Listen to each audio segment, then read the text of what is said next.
Hi guys, welcome to Mike Draws. Today I'm going to talk about KRITA. I have no idea how to pronounce this.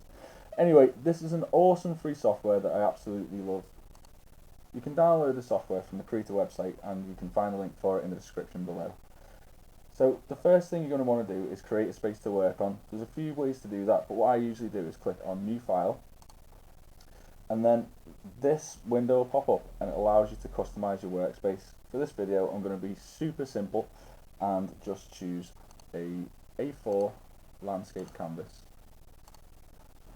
One of the great things about KRITA is that the interface is fully interchangeable. You can move the tools around wherever so that you're always comfortable with your workspace. Everything that you see here can be moved or replaced really easily.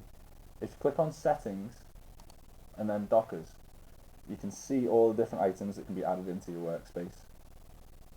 Okay, so now I'm just going to run you through some of the Dockers that I use. The first one is all brush presets. This gives you a huge range of brushes, all with different properties, and it's really fun experimenting with these and practicing different art styles. You've got tapered brushes, wet edge brushes, blenders, and loads more. The next Docker on my list is layers. When creating anything digitally, layers are your best friend. When you create a new file, you're automatically given 2 layers. Layer 1 is the background layer. This layer always starts off white. You can change this, but for this video we'll keep it as it is. Now, because layer 1 already has this white background, we don't want to draw while this layer is selected. The reason for that is that whatever you draw will be attached to all of this white, which will create problems as you progress through your work. Layer 2 is an empty space with a transparent background. When drawing on this layer, it gives the illusion that you're drawing on the white background of layer 1. But as you can see, my drawing and the background are 2 completely separate areas. Throughout your work, you can have as many layers as you need. To add a new layer, just click this button here, and you'll see a new layer appear. When the new layer appears, you can rename it by double-clicking the text and entering a new name. You can also rearrange your layers using these arrows here. A tip that I've always found to be really helpful is to create a new layer each time you create something new.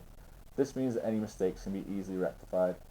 Everything you see on this drawing was created on a separate layer, so if I made a mistake on these squid boys, it was okay because I could edit the rest of them without it affecting the rest of the drawing. When you're happy with your layers, you can merge them together by positioning the layers that you want to combine together using these arrows and then pressing Ctrl E until you're happy. You can either do that, or you can right click and click merge with layer below. This is the great thing about digital art. If you're careful and organise your layers, any mistakes can be easily fixed. Even though this is called the advanced colour selector, it's super straightforward and easy to use. All you have to do is click the colour you want to use from the circle, and then you'll see a range of different shades in this triangle. Once you've found the colour you need, all you need to do is just start painting. If you've used more than one colour and you want to go back to the colour that you've already used, all you need to do is hold Control and click that colour. It's that easy. You can also use the eyedropper tool, which can be found here, and then you just click on the colour again. This software is so good for so many reasons, but one of my favourite things about it is the tool options docker. A lot of the tools you'll use will either have multiple functions or extra properties. These can be found here. One example is the free transform tool, which is this, as well as its primary function, which is resizing or rotating.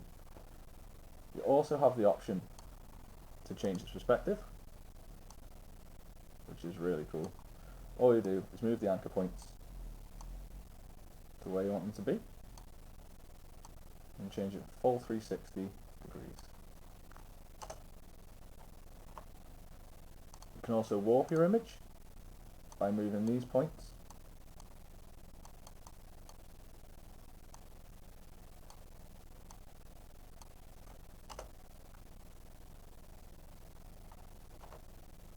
You can also cage your image,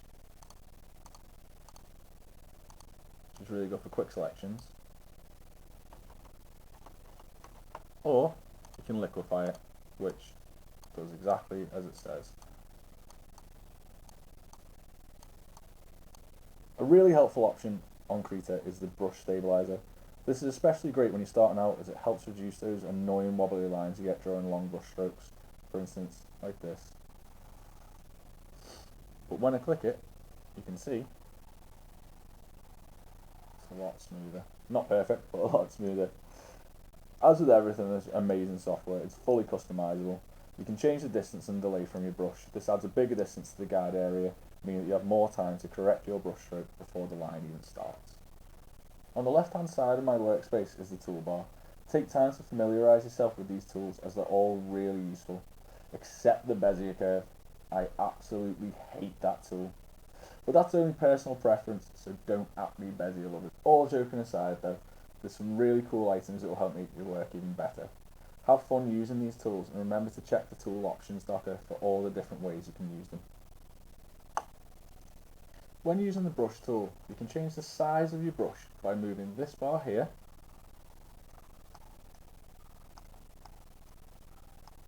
and you can change the opacity of the brush by moving this one.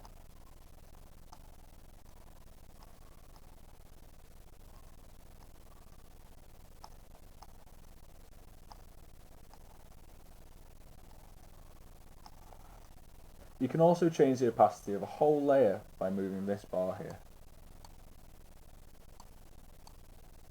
So to recap, we've talked about layers, brushes, colours, the tool options docker, the toolbar, brush sizes and brush opacity. The great thing about art is there's no right or wrong way to do things.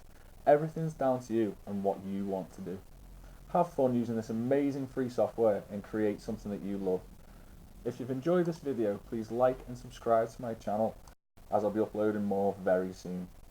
Let me know what you'd like to learn next in the comment section below, or if you found better ways to do things, tell me. We're all still learning. Thanks for watching, and see you next time on Mike Draws.